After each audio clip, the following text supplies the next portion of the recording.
Eu sempre achei que era o cara mais inteligente da sala. Jornalista político, respeitado, cheio de fontes, com anos de experiência analisando eleições. Mas hoje eu tô aqui, sentado em frente a uma tela vazia, sem emprego, sem família e sem credibilidade nenhuma. Tudo porque eu acreditei que podia lucrar fácil com apostas de política. O que começou como uma brincadeira, uma aposta pequena, só para testar meu conhecimento, se transformou no vício que destruiu a minha vida. O nome dele é Rogério Almeida. Aos 42 anos, ele já tinha conquistado o que muitos colegas de profissão sonhavam: estabilidade financeira, respeito no meio jornalístico e, principalmente, credibilidade. Era jornalista político, colunista em um grande portal de notícias, alguém que escrevia com autoridade e que tinha sempre a análise certeira na ponta da caneta, ou, melhor dizendo, no teclado. Rogério era aquele tipo de profissional que parecia estar sempre um passo à frente. Antes mesmo de um resultado oficial, ele já previa os bastidores, os movimentos de partidos, os acordos feitos nos corredores do Congresso. Não era adivinhação, era fruto de anos de experiência, de contatos privilegiados e de uma habilidade rara de conectar informações. E era justamente essa imagem de homem que não erra que o tornava tão respeitado. Na vida pessoal, Rogério parecia equilibrado. Era casado há quase 20 anos com Patrícia, uma mulher paciente que o apoiava em todas as fases da carreira. Juntos, tinham uma filha de 15 anos, Mariana, estudante aplicada, que via no pai uma inspiração de inteligência e disciplina. Na casa da família, em um bairro tranquilo de São Paulo, Rogério era o provedor dedicado, que trabalhava muito, mas que sempre encontrava tempo para acompanhar os trabalhos da filha e compartilhar momentos em família. Apesar da rotina intensa, Rogério gostava da sensação de ser confiável. Para a esposa, ele era o marido que nunca escondia nada. Para a filha, era o pai que ensinava que não existe vitória sem esforço. Para os leitores, era o jornalista que dizia a verdade sem medo de críticas. Ele vivia desse capital simbólico chamado confiança. Mas, por trás de toda essa postura sólida, Rogério carregava algo que poucos percebiam: uma vaidade silenciosa. Ele tinha orgulho da própria inteligência, da própria visão analítica. Era comum ouvir dele frases como "eu não erro em política" ou "eu sei ler o jogo melhor do que ninguém". No fundo, Rogério acreditava que seu conhecimento o colocava em posição de vantagem em qualquer situação. E foi exatamente esse traço da personalidade dele, essa confiança quase inabalável, que abriria as portas para sua queda. Porque, quando se trata de vício, o que mais atrai alguém não é apenas o dinheiro fácil, é a sensação de controle. É acreditar que você sabe mais que os outros, que não vai cair onde tantos já caíram. No caso de Rogério, essa armadilha começou de forma sutil, quase imperceptível. Primeiro, uma curiosidade. Depois, uma brincadeira. Até que se transformou num vício devastador. Mas naquele momento inicial, quando olhávamos para Rogério de fora, ele era simplesmente o jornalista brilhante, o marido confiável, o pai exemplar, o profissional que tinha uma carreira sólida e um futuro promissor. Ninguém, absolutamente ninguém poderia imaginar que esse homem respeitado colocaria tudo a perder por causa das apostas de política. Tudo começou em uma tarde comum de trabalho. Rogério estava na redação apurando informações sobre as eleições nos Estados Unidos. Era uma cobertura importante e, como sempre, ele mergulhava nos números das pesquisas, cruzava dados, lia relatórios de institutos e analisava o humor dos eleitores. Naquele ambiente de tensão política, um colega de redação, mais jovem e descontraído, fez uma provocação que parecia inocente. "Rogério, você sabe tanto dessas eleições que devia apostar um dinheiro nisso. Cara, você ia ficar rico fácil." A frase ficou ecoando na cabeça dele. Apostar em política. Isso soava estranho. Para ele, que sempre viu as eleições como objeto de estudo, como campo profissional, era impensável misturar credibilidade jornalística com jogos de azar. Mas, ao mesmo tempo, havia ali um desafio. uma provocação à sua vaidade. Afinal, se havia alguém capaz de prever resultados, esse alguém era ele. Movido pela curiosidade, naquela noite, em casa, Rogério pesquisou rapidamente sobre sites de apostas de política. Para sua surpresa, existiam vários. Plataformas estrangeiras permitiam apostar em resultados eleitorais, em quem venceria debates, até mesmo em quantas cadeiras cada partido conquistaria no Congresso. Era um mundo paralelo onde a democracia virava mercadoria e os votos simples estatísticas em busca de lucro. Com a confiança de quem acredita estar jogando em campo conhecido, Rogério decidiu arriscar. Apostou R$ 100 na eleição de um governador americano. Para ele, não era apenas uma aposta, era um teste. Queria provar a si mesmo que seu conhecimento era suficiente para vencer o sistema. Dias depois, o resultado saiu. O candidato em quem ele apostara venceu. O site creditou R$ 280 em sua conta. O coração de Rogério disparou. Não era muito dinheiro, mas a sensação foi avassaladora. Era como se o mundo tivesse confirmado aquilo que ele sempre acreditou, que sua visão política era tão certeira que podia ser transformada em lucro. Esse pequeno ganho foi o estopim. Rogério contou a si mesmo que era apenas diversão, que não estava fazendo nada demais. Afinal, ele não apostava como um leigo qualquer. Ele tinha informação privilegiada, fontes, análises. Para ele, não era sorte, era apenas a extensão natural de seu trabalho. Pouco tempo depois, já estava apostando em outras disputas, eleições legislativas, votações no parlamento inglês, resultados de plebiscitos na Europa, sempre acreditando que dominava o jogo. Em cada vitória vinha a euforia. Em cada ganho, a sensação de poder aumentava. E foi assim, silenciosamente, que o vício começou a criar raízes. Não houve um clique imediato, nem uma virada brusca. Foi gradual, disfarçado de racionalidade. Rogério dizia a si mesmo que estava apenas usando o seu conhecimento, que não havia nada de errado em ganhar dinheiro com aquilo que já fazia todos os dias. Mas o que ele não percebia é que a cada aposta feita, a linha entre trabalho e jogo ficava mais borrada. E quando essa linha some, o risco se torna invisível, até o momento em que já é tarde demais para voltar atrás. Os primeiros meses foram um espetáculo de vitórias. Rogério parecia imbatível. Cada eleição em que apostava era mais uma confirmação de sua inteligência, mais uma prova de que ele realmente tinha um dom para prever os rumos da política. O que antes era apenas uma curiosidade, agora começava a se transformar em um hábito, quase em um ritual. Ele chegava em casa depois do trabalho, abria o notebook e passava horas analisando odds, comparando pesquisas eleitorais com dados de bastidores que só ele tinha acesso. Para Rogério, não era apenas apostar, era jogar com vantagem. Ele se sentia como um jogador de xadrez que já conhecia todos os movimentos do adversário. No primeiro trimestre apostando, conseguiu transformar pequenos valores em ganhos expressivos. Um palpite certeiro nas eleições primárias de um estado americano rendeu mais de R$ 5.000. Outro, sobre a votação no parlamento britânico, trouxe quase R$ 8.000. Em um único mês, Rogério chegou a acumular R$ 12.000 em lucros. Esse dinheiro extra começou a mudar sua rotina. Rogério passou a bancar jantares caros, presentear a esposa com flores e perfumes importados e até comprar presentes tecnológicos para a filha. Na redação, circulava com um ar de superioridade, como se tivesse descoberto um segredo que ninguém mais conhecia. Enquanto vocês ficam só escrevendo, eu transformo informação em dinheiro, pensava consigo mesmo. Cada vitória não era apenas financeira, era emocional. A sensação de estar certo, de provar sua inteligência e de confirmar que tinha poder sobre os resultados o intoxicava.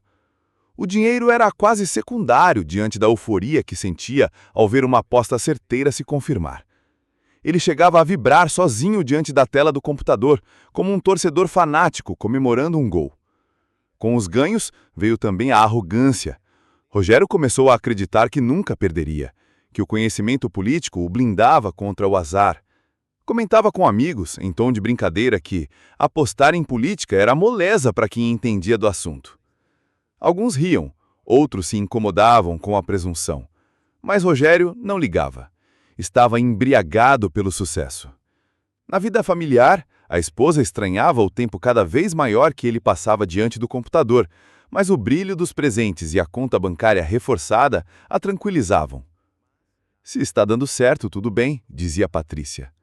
Já a filha, Mariana, percebia que o pai estava mais agitado, ansioso e menos presente. Mas na adolescência não se aprofundava nas perguntas. O que Rogério não percebia era que esse período de ascensão era apenas o isco do vício. O jogo estava o alimentando com vitórias para convencê-lo de que era invencível.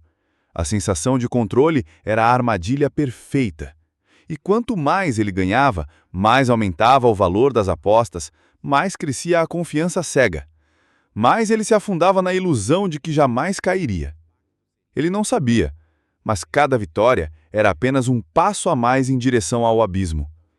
E quando a maré virasse, porque sempre vira, o impacto seria devastador. O primeiro grande tombo de Rogério veio de forma inesperada, e talvez tenha sido justamente por isso que doeu tanto. Ele estava convicto de que determinado candidato à presidência, líder absoluto nas pesquisas, venceria com folga. Usou todos os seus contatos, analisou dados, conversou com colegas experientes e não encontrou nenhum indício de que o resultado poderia ser diferente. Seguro da vitória, apostou pesado. R$20 mil em uma única aposta. Na noite da eleição, Rogério se acomodou diante da TV, confiante. Cada parcial confirmava o favoritismo e ele já comemorava antecipadamente. Mas, quando a contagem avançou, uma virada surpreendente começou a se desenhar. O adversário, considerado azarão, cresceu voto a voto até ultrapassar o favorito. O resultado final foi um choque. Rogério perdeu tudo.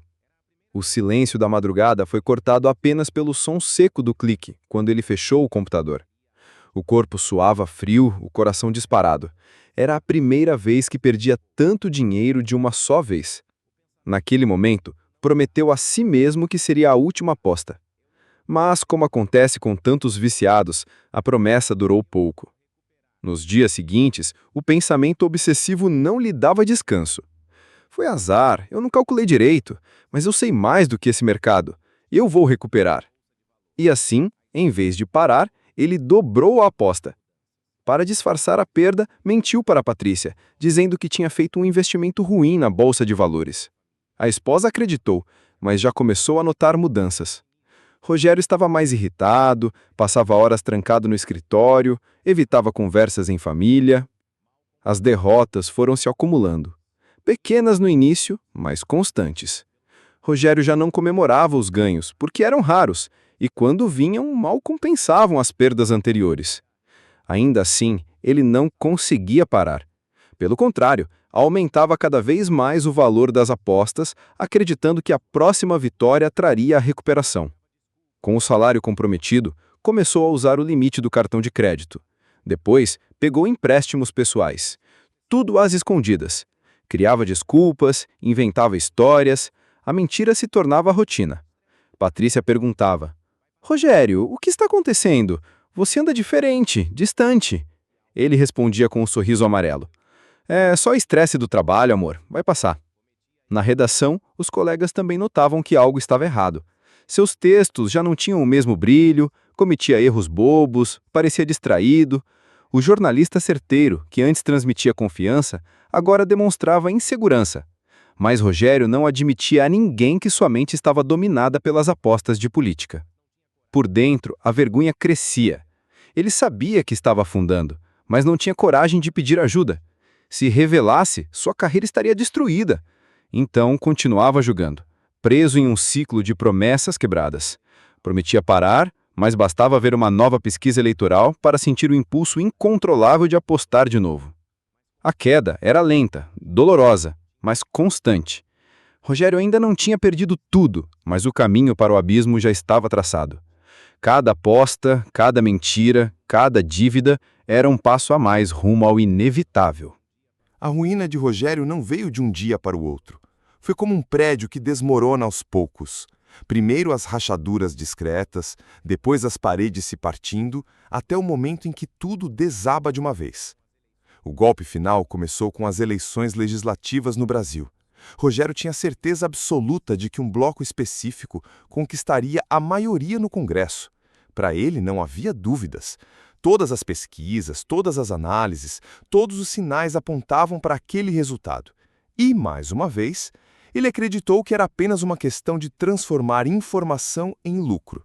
Dessa vez, apostou R$50 mil, não apenas suas próprias economias, mas também dinheiro emprestado de amigos e parte das reservas da família. Era a aposta da vida, como ele chamava. A vitória significaria não só recuperar as perdas, mas também consolidar a sensação de que ainda estava no controle. Mas o resultado foi o contrário do esperado. O bloco em que apostou foi derrotado e Rogério perdeu absolutamente tudo. Quando o site atualizou o saldo de sua conta, mostrando 0, o mundo pareceu desabar. Patrícia descobriu a verdade naquela mesma semana. Encontrou extratos de cartão, cobranças de empréstimos e mensagens de cobrança de agiotas que ele já começava a frequentar em busca de crédito fácil. A discussão em casa foi devastadora. Você mentiu para mim, Rogério. Mentiu para nós todos esses meses. Você arruinou nossa vida, o futuro da nossa filha, por causa de um jogo. A filha, Mariana, chorava em silêncio. A imagem do pai que sempre pregava responsabilidade e ética agora se desintegrava diante dos olhos dela. Pai, você sempre dizia para eu não acreditar em atalhos. E agora é isso que você fez? Rogério não tinha resposta. Só lágrimas, só vergonha. Com a demissão do portal, motivada por erros recorrentes, suspeitas de mau uso de verba e a perda da credibilidade, ele se viu sem trabalho, sem dinheiro e sem família. Patrícia saiu de casa com a filha, incapaz de confiar nele novamente. Sozinho no apartamento, Rogério mergulhou em um estado de depressão profunda. Passava horas olhando para a tela do computador, revendo resultados de eleições, tentando entender onde errou. O vício ainda o corroía. Mesmo sem dinheiro, simulava apostas, como se pudesse treinar para uma futura volta. A vergonha o impedia de procurar amigos. Muitos já haviam se afastado, cansados das desculpas e dos pedidos de empréstimo. Na cabeça dele, só restava uma saída: dar fim à própria vida. Ele chegou a escrever uma carta de despedida pedindo perdão à esposa e à filha, dizendo que era melhor desaparecer do que continuar sendo um peso. Mas no momento em que estava prestes a concretizar a ideia, recebeu uma ligação inesperada de um antigo colega. Alguém que, sem saber da gravidade, apenas quis saber como ele estava. Foi essa ligação que o impediu de atravessar a linha. Naquele instante, Rogério percebeu que realmente tinha chegado ao fundo do poço. Nada restava além da vergonha, do arrependimento e da vida destroçada. E mesmo assim, a tentação de voltar às apostas de política ainda sussurrava em sua mente. Depois daquela noite em que quase tirou a própria vida, Rogério sabia que não podia continuar do mesmo jeito. Não foi uma decisão heróica ou repentina. Foi apenas a percepção de que, se não mudasse, não sobreviveria. A ligação do antigo colega foi um ponto de respiro, mas o vazio continuava enorme. Ele começou a frequentar reuniões de apoio para viciados em jogos. No início ia contrariado, acreditando que não se encaixava ali. Eles falam de cassino, de caça-níquel, de jogo do bicho, e eu não sou como eles, eu só apostava em política. Mas bastaram algumas reuniões para perceber que o vício falava a mesma língua, não importava o jogo. A lógica era sempre igual: a promessa de controle, a euforia da vitória, o desespero da perda e a incapacidade de parar. No entanto, parar não trouxe de volta o que ele havia perdido. Patrícia não quis retomar o casamento, Mariana, apesar de manter contato esporádico, nunca mais olhou para ele da mesma forma. A relação de confiança, construída durante anos, havia sido despedaçada. Financeiramente, Rogério teve que recomeçar do zero. Sem emprego fixo, passou a viver de pequenos trabalhos como freelancer, escrevendo artigos e análises para blogs independentes. Nenhum deles com a visibilidade que já teve. O jornalista respeitado, que opinava nos principais portais do país, agora mal conseguia pagar o aluguel com os bicos que fazia. E havia o peso invisível mais esmagador: a credibilidade perdida. No meio jornalístico, seu nome estava manchado. Colegas que antes o admiravam, agora comentavam suas falhas em voz baixa, como um exemplo a não seguir. As portas que antes estavam sempre abertas, agora se fechavam sem explicação. Rogério descobriu que reputação, uma vez destruída, é quase impossível de reconstruir. Ele passou a viver uma vida discreta, quase anônima. Não frequentava mais os círculos de política, evitava eventos sociais e raramente aparecia em fotos ou registros públicos. Não por humildade, mas por vergonha. Apesar disso, havia em Rogério um fio de consciência que começava a brilhar. Ele percebeu que sua história poderia, de alguma forma, servir como alerta. Em algumas reuniões de apoio, começou a compartilhar sua experiência com outros viciados. Dizia: "Eu apostei em eleições achando que conhecimento me protegia. Perdi dinheiro, perdi minha família e perdi a credibilidade que construí a vida inteira. Não vale a pena." Não era redenção completa. Não havia final feliz de cinema, mas havia ao menos um propósito novo: impedir que outras pessoas caíssem no mesmo abismo. Hoje, Rogério ainda luta contra os impulsos. O desejo de apostar nunca desapareceu totalmente. Às vezes, ao ver uma pesquisa eleitoral na TV, sente o coração acelerar como se fosse transportado de volta para os dias em que acreditava ter o controle. Mas agora ele sabe que essa sensação é apenas a armadilha que quase o matou. O desfecho de Rogério não é de vitória, mas de sobrevivência. Ele segue com cicatrizes profundas: a solidão, a vergonha, a perda da família. Mas vive, e vivendo tenta transformar a própria ruína em um aviso claro. As apostas de política não são um jogo de inteligência, e sim uma armadilha que consome tudo o que você tem. E se essa história tocou você, curta o vídeo, se inscreva no canal e compartilhe com alguém que precisa ouvir isso hoje. Aqui, cada história é um alerta, e cada alerta pode salvar uma vida.